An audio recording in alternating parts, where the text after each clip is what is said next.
प्यारे साथियों, अब सैयदे कायनात खातून जन्नत फातिमा ज़हरा रज़ी अल्लाह तआला अन्हा जाती हैं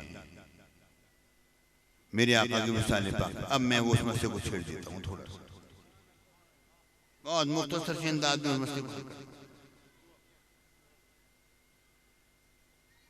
प्यारे साथियों, वो सैयदना अबू बकर सिद्दीक़ रज़ी अल्लाह तआला अन्हु के पास जाते हैं। पहली बात ये ज़हन में रखो कि इंसान बाद औक़ात कलाम करता है इस तौर पर कि बात कुछ करता है, उसका मकसद पीछे कुछ और होता है। ठीक है, ये होता रहता है, होता रहता है, जो कोई नई बात नहीं। मेरे आका हुजूर अलैहिस्सलाम से ये बात साबित है, बुखारी शरीफ में हदीस से बात में कि जब मेरे आका ने देखा कि बनु सलमा जो मदीना मुनव्वरा के मुज़ाफ़ात में रहने वाले थे, बनु सलमा जो मदीना मुनव्वरा के मुज़ाफ़ात में रहने वाले थे, उन्होंने जब ये इरादा किया कि हम मदीना मुनव्वरा के मुज़ाफ़ात को छोड़ के, देहातों को छोड़ के हम मदीना मुनव्वरा शहर में आ जाएं, तो मेरे नबी को ये बात पसंद ना आई। नहीं, ये मुज़ाफ़ात में रहें, मदीना मुनव्वरा के बाहर इनके घर रहें। वजह क्या थी जो हमारे समझ में वजह आती है, वो ये वजह भी थी कि जब ये बाहर रहेंगे, अगर कोई दुश्मन आता है रात को हमला करने के लिए, वहां से आवाज़ लगाएंगे, हम बेदार हो जाएंगे और मामला सही हो जाएगा, हम मुकाबले के लिए तैयार हो जाएंगे। तो मेरे आका ने ये बात मेरे आका को पसंद ना आई कि मदीना मुनव्वरा शहर में आके वो रहें। तो उन्होंने क्या, मेरे आका ने उनके इल्म में जब ये बात आई कि वो आ रहे हैं, तो हुजूर अलैहिस्सलाम ने क्या फरमाया? मेरे आका ने फरमाया, ए बनु सलमा, ये मस्जिद नबवी में दूर से आने जाने का सवाब वो वहीं पर रुक गए, नहीं आए। मेरे आका की बात में मेरे आका ने कलाम कुछ फरमाया, मकसद कुछ और था। मकसद ये था वहीं पर रुके रहे, मदीना मुनव्वरा के मुज़ाफ़ात को खाली ना किया जाए। मेरे आका ने उनको ये बात फरमाई कि इस तरह है। और इसकी दूसरी मिसाल क्या है, जरा गौर से सुनो। मेरे आका रसूलुल्लाह सल्लल्लाहु अलैहि व जमीअ उम्मत वसल्लम ने फरमाया, जब विसाल पाक के अय्याम आए, ईतूनी बिकिताबिन अक्तुब लकुम लन तदिल्लु बादी अबदा। लाओ एक कागज कलम लेकर आओ, ऐसी तहरीर लिख देता हूं जिसके बाद तुम कभी गुमराह नहीं हो। ठीक है, मशहूर हदीस की किरदार बड़ी मशहूर हदीस। अब हुआ क्या, सैयदना उमर बिन खत्ताब रज़ियल्लाहु ताला अन्हु, आप समझ गए कि हुजूर के फरमान का मकसद ये कि तहरीर मंगा के, कोई कागज कलम मंगाने का मतलब ये नहीं है कि कोई तहरीर लिख कर देंगे। क्यों, वजह क्या है? वजह असल में ये है कि आप ये बात जानते थे कि कुरान पाक की आयत करीमा नाज़िल हो चुकी, अल यौम अकमलतु लकुम दीनकुम व अतममतु अलैकुम निअमती व रदीतु लकुम इस्लाम दीना। आज के दिन मैंने तुम्हारे लिए तुम्हारे दिन को मुकम्मल कर दिया, नेमत ताम हो गई और तुम्हारे दिन इस्लाम होने पर मैं राजी हो गया। दीन इस्लाम मुकम्मल है। अब हुजूर चाहते क्या है, जरा गौर करो, चाहते क्या है? दीन तो मुकम्मल हो गया, अब तहरीर लिख कर देने की क्या वजह है? और ये आयत, इस आयत करीमा का नुज़ूल सैयदना उमर बिन खत्ताब रज़ियल्लाहु ताला अन्हु के इल्म में था। इसीलिए वजह यह है कि जब एक यहूदी ने हज़रत उमर बिन खत्ताब रज़ियल्लाहु ताला अन्हु से कहा, ए अमीरुल मोमिनीन, उसने अमीरुल मोमिनीन कहा, यानी आप अमीरुल मोमिनीन के अमीर हैं, आप हम यहूदियों के अमीर नहीं। ए अमीरुल मोमिनीन, आप पर एक ऐसी आयत नाजिल हुई, अगर हम पर नाजिल हुई होती तो वो दिन तो हमने ईद का दिन बना लेना। आपने फरमाया कौन सी आयत? उसने ये आयत पढ़ी, अल यौम अकमलतु लकुम दीनकुम, दीन मुकम्मल हो गया है, नेमत ताम हो गई है, रब इस्लाम दीन होने पर राजी हो गया। आपने फरमाया मुझे पता है ये आयत कब नाजिल हुई, कहाँ नाजिल हुई? मैदान अरफात में जुम्मतुल मुबारक के दिन में हमारे नबी पर नाजिल हुई। यानी हुजूर अलैहिस्सलाम इस बात से बाकी, हजरत उमर बिन खत्ताब रज़ियल्लाहु ताला अन्हु इस बात से वाक़िफ़ हो रहा थे कि यह आयत करीमा नाज़िल हो चुकी है और दीन मुकम्मल हो चुका। अब आपने सोचा कि हुजूर के फरमान का मकसद ये तो है नहीं कि कोई तहरीर देना चाहते, अब चाहते क्या है आप समझ गए। और आपके अंदर जो बसीरत थी वो आम सहाबे कराम में वो बसीरत मौजूद ना थी। और उसकी वजह क्या है? और उसकी वजह ये है कि मेरे आका हुजूर अलैहिस्सलाम ने फरमाया, पहले जमाने में जो अंबिया गुजरे उनके उम्मतियों में कुछ मुहद्दिस हुआ करते थे। एक होता है मुहद्दिस और एक होता है मुहद्दिस। मुहद्दिस वो होता है जो हदीस पढ़ाए, मुहद्दिस वो होता है जिसके दिल और ज़बान पर अल्लाह बोलता है। मेरे आका ने फरमाया इन्नल्लाह यंतिक़ु अला लिसान उमर व क़ल्बिही, अल्लाह उमर के दिल पर ही बोलता है तो ज़बान पर ही बोलता है। हज़रत उमर बिन खत्ताब रज़ियल्लाहु ताला अन्हु मुहद्दिस, मेरे आका ने फरमाया अगर मेरी उम्मत में कोई मुहद्दिस है तो वो उमर बिन खत्ताब है। अब हज़रत उमर बिन खत्ताब ने गौर किया कि हुजूर के फरमान का मकसद क्या है, दीन तो मुकम्मल हो गया। वो समझ गए हुजूर से इतना कहलाना चाहते हैं कि तुम ये कह दो हमें अल्लाह की किताब काफी है। वो ये बात जान के हुजूर ये बात कहना चाहते हैं। जब ये बात हुई उन्होंने अर्ज किया हस्बुना किताबुल्लाह, हुजूर हमें अल्लाह की किताब काफी है। जब ये बात उन्होंने अर्ज की, मेरे आका हुजूर अलैहिस्सलाम यही बात कहलवाना चाहते थे कि अब मेरे विसाल पाक का वक्त हो गया और अब मैं जाना चाहता हूँ, तो मेरे गुलाम मेरे सामने इकरार कर लें मैंने किताब पहुँचा दी, दीन मुकम्मल तौर पर पहुँचा दिया और कह दिया मेरे गुलामों ने हस्बुना किताबुल्लाह, हमें अल्लाह की किताब काफी है।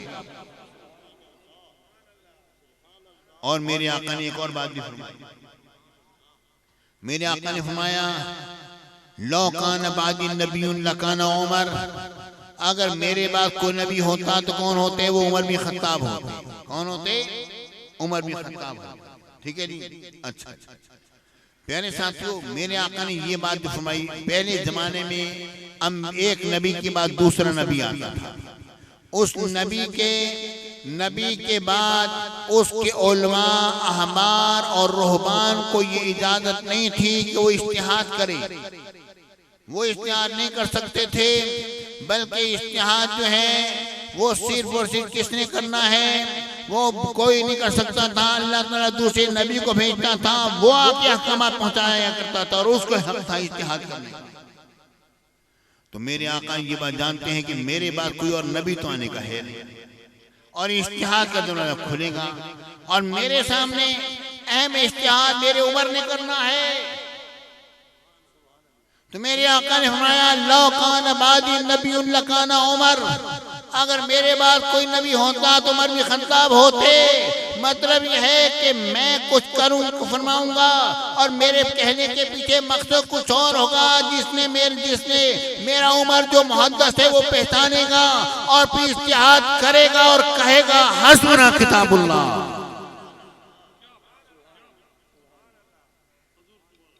अभी कहेगा हस्बुना किताबुल्लाह, हमें अल्लाह की किताब।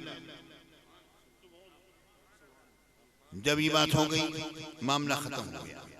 यानी मेरे आका के फरमाने आली का मकसद कुछ था, ठीक है नहीं, और बात कुछ और थी। लाओ कागज कलम लेकर आओ, तहरीर दे दो। मकसद ये था तुम कह दो हस्बुना किताबुल्लाह। मेरे कहने का मतलब ये है प्यारे साथियों कि इंसान कलाम किसी तरह करता है, मकसद पीछे कुछ और।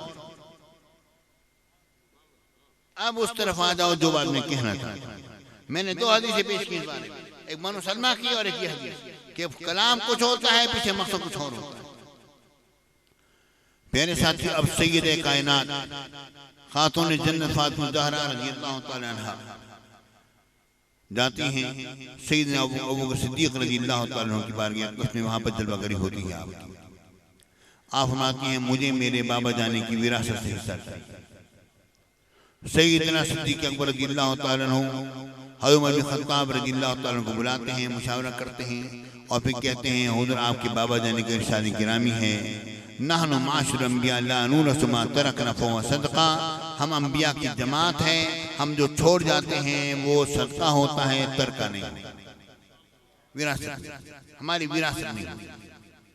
जब ये बात कही और उन्हें हज़रत अबू बकर सिद्दीक़ रज़ियल्लाहु तआला अन्हु ने ये बात कही कि हुजूर बात ये है कि आपके जो इखराजात का मामला है वो जिस तरह पहले फदक से चल रहा था उसी तरह चलता रहेगा।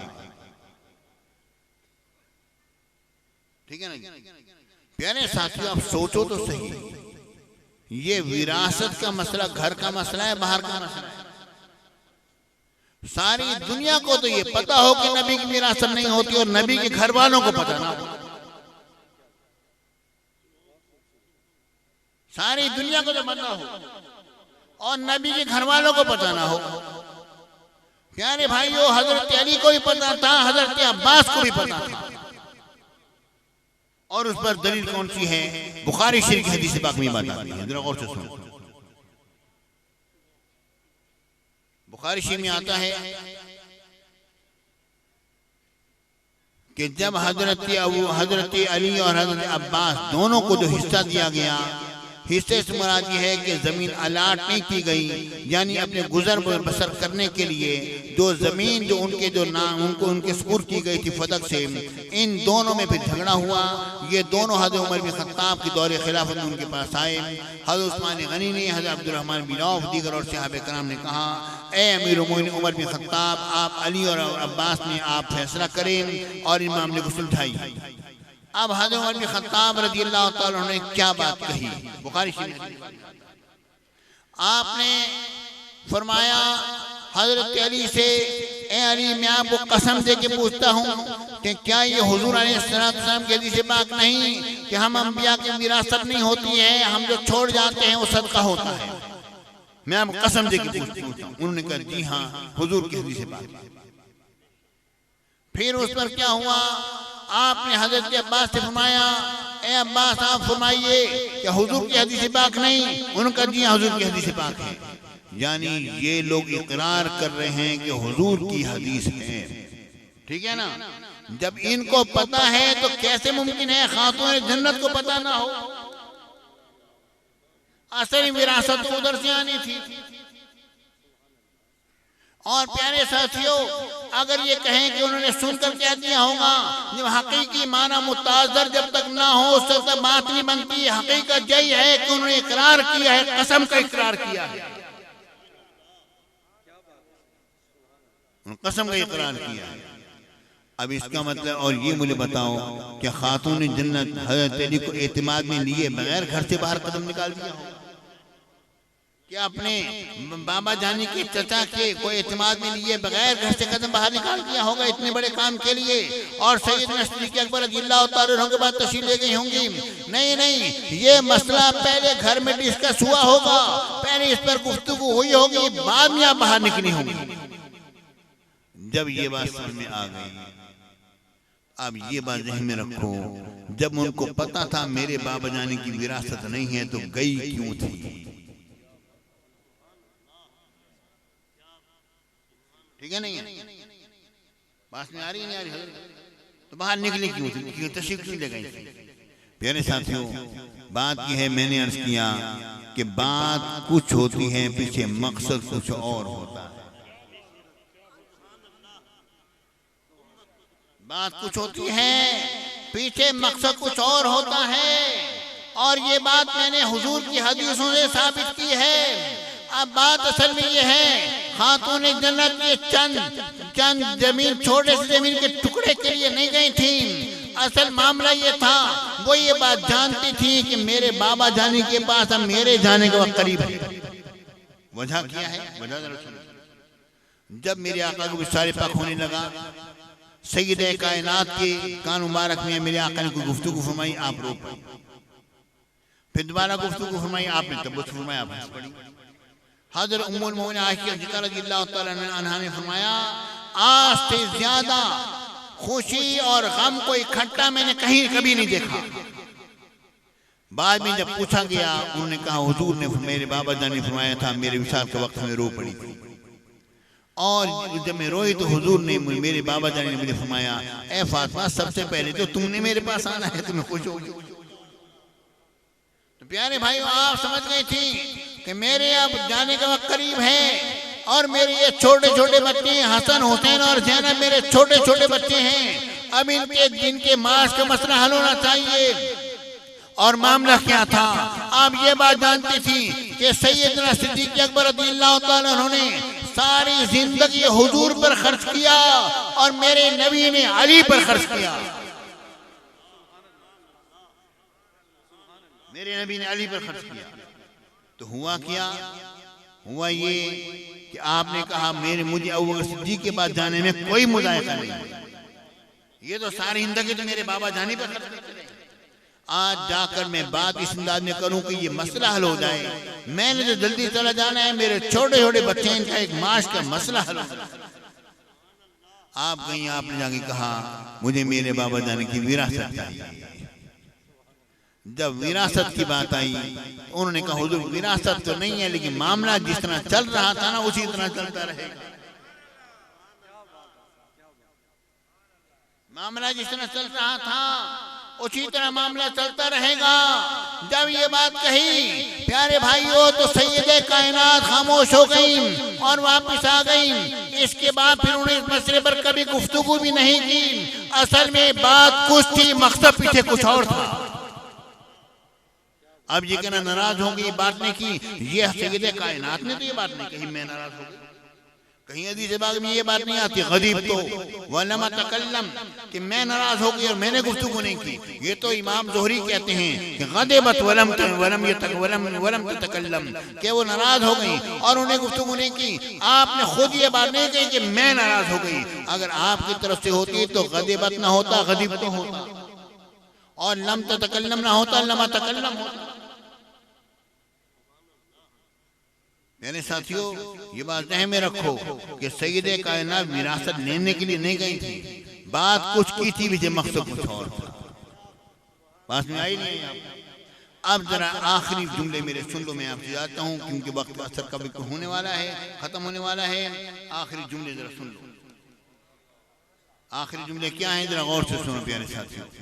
वो ये है कि इस मौजूद अब इसमें जब आप इसलिए गई ही नहीं तो ऐसी सूरत में फिर खताए इज्तिहादी वाली बात,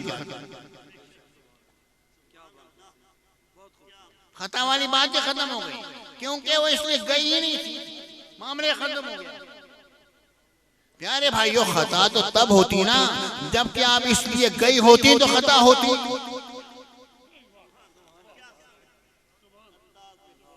बस में आई। अब एक बात आखिरी बात जरा गौर से सुनो प्यारे साथियों। मामला असल में यह है कि हर शख्स ने अपने अपने तौर पर इस मसले को बयान किया और जिसके जहन में जैसी हसीन तौजीहात आई, जिसके जहन में जैसी हसीन तौजीहात आई कि ना सैयदे कायनात पर कोई हर्फ आए, ना हजरत सैयद सिद्दीक़ अकबर पर कोई हर्फ आए, जो हसीन से हसीन तौजीहात जिसके जहन में जिस तरह आती चली गई उस तरीके से उन्होंने कलाम कर लिया। ये तौजीहात मेरे जहन में आई, मैंने इस अंदाज में कलाम कर दिया। प्यारे भाइयों बात असल में ये है जो बात मैंने अर्ज की और हकीकत के भी बिल्कुल करीब है, क्योंकि इसके अंदर मैंने क्या बात पाई, इसके अंदर मैंने ये चीज पाई है कि इसके अंदर किसी पर कोई भी इल्जाम नहीं आता और सारा मामला साफ हो जाता है। खुदा की कसम सैयदना सिद्दीक़ अकबर भी हक पर हैं और खातून जन्नत भी हक पर है।